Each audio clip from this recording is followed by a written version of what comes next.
Morning. Hello everyone, সবাই কেমন আছো? আশা করি খুব ভালো আছো। আমিও খুব খুব খুব ভালো আছি। আজকে হচ্ছে 21শে নভেম্বর। এখন আমরা যাচ্ছি এয়ারপোর্টের উদ্দেশ্যে, আমরা যাচ্ছি ঘুরতে।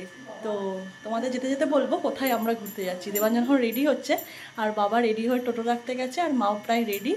চলো আমাদের লাগেজগুলো দেখাই। এতগুলো লাগেজ হয়েছে, আরও লাগেজ ভেতর আছে। এখন বাজে 7:45। আমরা বাড়ি থেকে বেরিয়ে গেছি। আমাদের সামনে যে মন্দিরটা আছে সেই মন্দিরটাতে প্রণাম করে আমরা রওনা হলাম। আর এই যে ট্রেনে করে এসে বালিতে নেমে পড়লাম। আসলে আমরা এয়ারপোর্টে যাব। তো বালিতে নেমে আমরা ওলা বুক করলাম। তো ওলা আসার পর আমরা লাগেজ ঢুকিয়ে এয়ারপোর্টের উদ্দেশ্যে রওনা হলাম। তো তোমাদের তো বলাই হয়নি আমরা কোথায় যাচ্ছি। আমরা আজকে যাচ্ছি কেরালা ঘুরতে।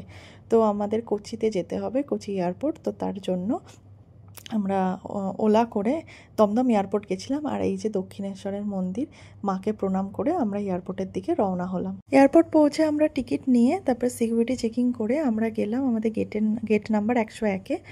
তো সেখানে গিয়ে কিছুক্ষণ বসলাম। তো তখনও টাইম হয়নি বলে, তো আমাদের প্রচুর খিদে পেয়ে গেছিলো, কারণ আমাদের প্লেন ছিল 12টা 10-এ। তো তার জন্য আমরা ওপরে গিয়ে কেএফসির কিছু খাবার এনে তারপরে বোর্ডিং শুরু হয়ে গেছিলো। তো খাবারটা প্যাক করে নিয়েছি। এখন আমরা বাসে করে যাচ্ছি প্লেনের কাছে। তো সেখানে গিয়ে আমরা খাবার খাবো। তো প্লেনগুলো একসাথে দাঁড়িয়ে আছে, কি সুন্দর দেখতে লাগছে। আর ওপর দিয়ে যখন যায় তখন মনে হয় যে কেমন খেলনা প্লেন উড়ে যাচ্ছে। তো আমার খুবই ভালো লাগছিলো এগুলো দেখতে। তো তাই জন্য আমি একবারে বাসের সামনেই দাঁড়িয়েছিলাম। প্লেনে উঠতে উঠতে অন্য আরেকটা প্লেনও টেক অফ করে নিল। চলো তাহলে এবার প্লেনে ওঠা যাক। আর একদম লাস্টে আমি প্লেনে উঠেছিলাম। আর এর আগে যতবারই ফটো তুলতে গেছি প্লেনে, আমি কোনোদিনও ভালো করে তুলতে পারিনি, কেন ওরা তুলতে দিচ্ছিল না। তো আজকে সবার লাস্টে প্লেনে উঠেছি বলে অনেক ভালো ভালো আমি ছবি তুলতে পেরেছি। এবার আমাদের প্লেনটাও টেক অফ করে নিল। টাইম ছিল 12টা 10। টেক অফ করতে করতে প্রায় 12:30 বেজে গেছিলো। দেখো এবার কি সুন্দর দেখতে লাগছে। সব ছোট ছোট বাড়িঘরগুলো যেন মনে হচ্ছে খেলনা বাড়ি। এরপরই আমরা খাওয়া দাওয়া করে প্রায় 3 ঘন্টা কেটে গেল, ঘুমিয়েও নিয়েছিলাম। এবার আমরা পৌঁছে গেছি কোচি এয়ারপোর্টে। এয়ারপোর্টটা ছোট হলেও কিন্তু ছিল ভীষণ সুন্দর, আমার তো খুব ভালো লেগেছে।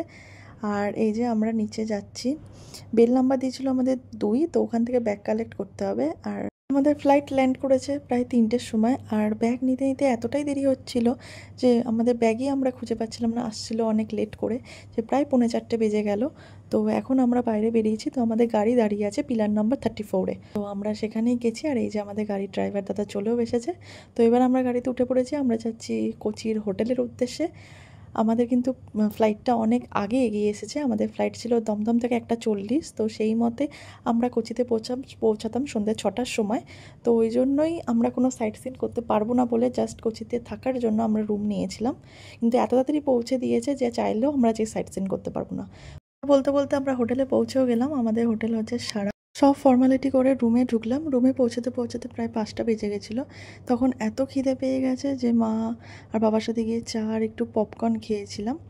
তারপর একটু ঘরে রেস্ট নিয়ে ঠিক ওই 6:45 নাগাদ বাইরেটা এসেছিলাম। আর দেখো বাইরের লাইটিংটা কি সুন্দর করে হোটেল সাজিয়েছে। আর সামনেই ছিল এরকম একটা চার্চ। তারপরে ডিনার করে নিলাম। কোচিতে আনারস খুব সস্তা ছিল, 3 কেজি আনারস মাত্র 100 টাকায় দিচ্ছিল। তাই আমরা একটু খেয়ে নিলাম। খাওয়া দাওয়ার পরে সামনেই একটু হাঁটতে গেছিলাম, দেখো চার্চ আছে সামনে। চলো তাহলে আজকে এখানেই ব্লগটা শেষ করছি। সবাই খুব ভালো থেকো, আবার দেখা হবে অন্য কোনো একটা ব্লগে। টাটা।